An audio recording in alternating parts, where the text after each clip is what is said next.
Hello,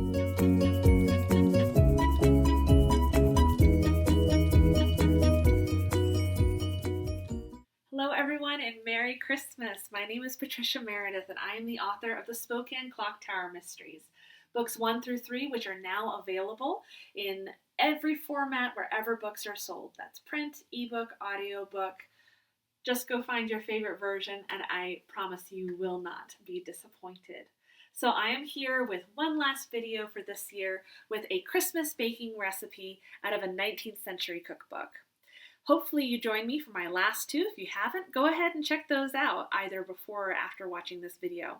Also be sure to hit that subscribe button so you always hear when my next video is going to be released. You can learn more about me and my work and my research at my website, patricia-meredith.com. And that's all I have for you right now. Let's get to baking. So today I'll be baking from a recipe from a book that unfortunately I don't own the actual copy of the cookbook. It's called The Settlement Cookbook, and it was published in 1901. And since my books are set in 1901 Spokane, it's a cookbook that I like to reference quite frequently in my books. You can find the cookbook for free online at the link down below if you would like to take a further look at it. It's wonderful. Like all cookbooks from this time period, there's so much more in it than just recipes. We've got cleaning remedies, we've got home health remedies, and if not in that one, in other cookbooks of the time period. So it's always so much fun to see what's included. If you want to learn more about cookbooks of the time period, definitely check out my website because I have written a couple blogs there. I do a presentation on them. So if you'd love to hear me talk about them live, leave me a note down below and send me an email. So, all right, let's get baking. So today's recipe, I'm going to do some spice cookies. As you might have noticed, I've kind of been on a spice roll lately. Last week I baked some spice cake. It was a 3-minute cake and it ended up being basically a spice cake. So this time we're going to do spice cookies and I'm very excited to see how they turn out. Cookies are always interesting from this time period because they tend to have a different consistency than cookies we usually think of today. I think it has to do with more sugar and less flour being included in the recipe. So let's take a look at this one and let's see how it's going to play out. So according to the Settlement Cookbook, in order to make spice cookies, there are 2 different recipes. I'm going to do the bottom one, which says you need 5 whole eggs. Holy cow, that's a lot of eggs. 1 pound of brown sugar, 2 teaspoons cinnamon, 1 teaspoon ground cloves, 1 teaspoon vanilla, 1 teaspoon ginger, 1 teaspoon baking soda, and 3 cups flour. So I do want you to note that it is always better to measure by weight when you are baking, and you'll see it's interesting that in this recipe, the only one that is measured by weight is the brown sugar. Now that makes sense because nowadays we're told make sure you pack brown sugar when you're measuring it because that's how much you should have. So it is interesting, however, that they have a weight for the brown sugar and not for the flour in this recipe. However, you'll also notice there's not a lot of wet ingredients in this recipe. There's no melted butter or anything like that. It's just the 5 eggs and the vanilla. So we'll see how that turns out when I start mixing it up. Now I do make my own vanilla. Homemade vanilla is actually super easy to make. So we buy a huge thing of vodka and then you add vanilla beans to it. So we just slip them right in there. And it's usually at least 1 package of vanilla beans if we can find them. Now they're very hard to find now, especially at a decent price.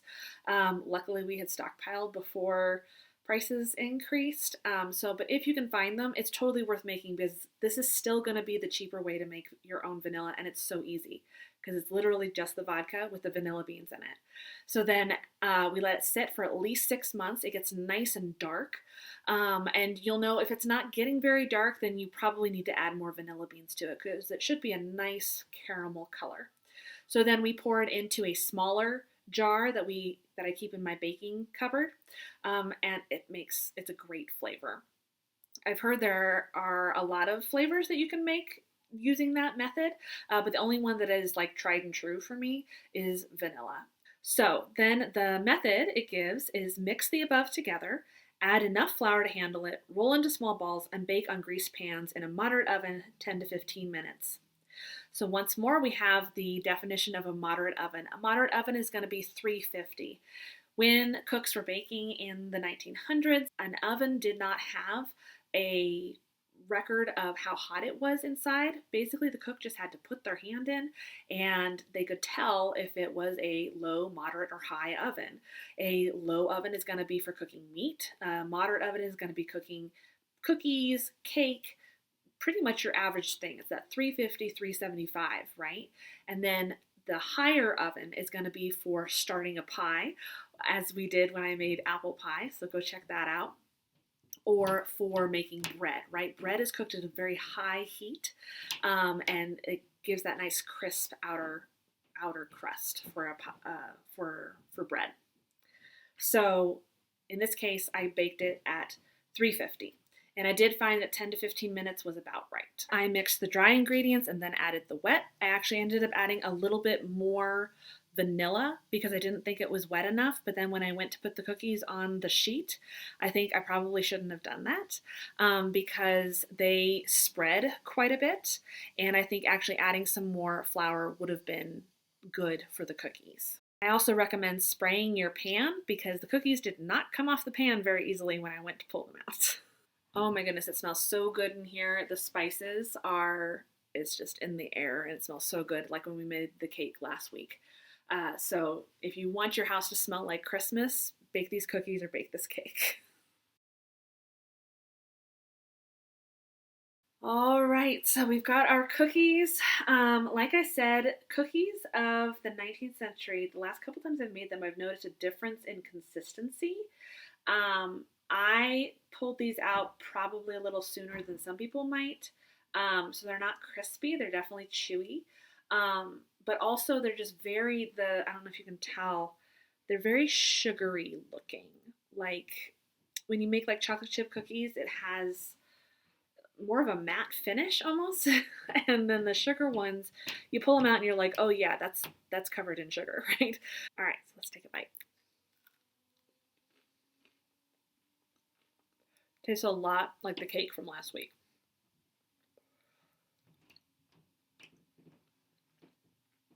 So it's just a matter of whether you prefer cookie over cake.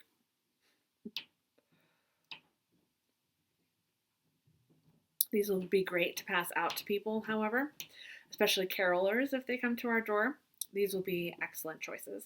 They're very chewy, very light, and full of spice. So lots of good flavor. I'm very excited about having made these. They've been on my list for a couple years of wanting to try them. So as always, you really can't go wrong with a spice cookie. I love spice at Christmas time, so add a little spice to your life. Here you go. Have a spice cookie.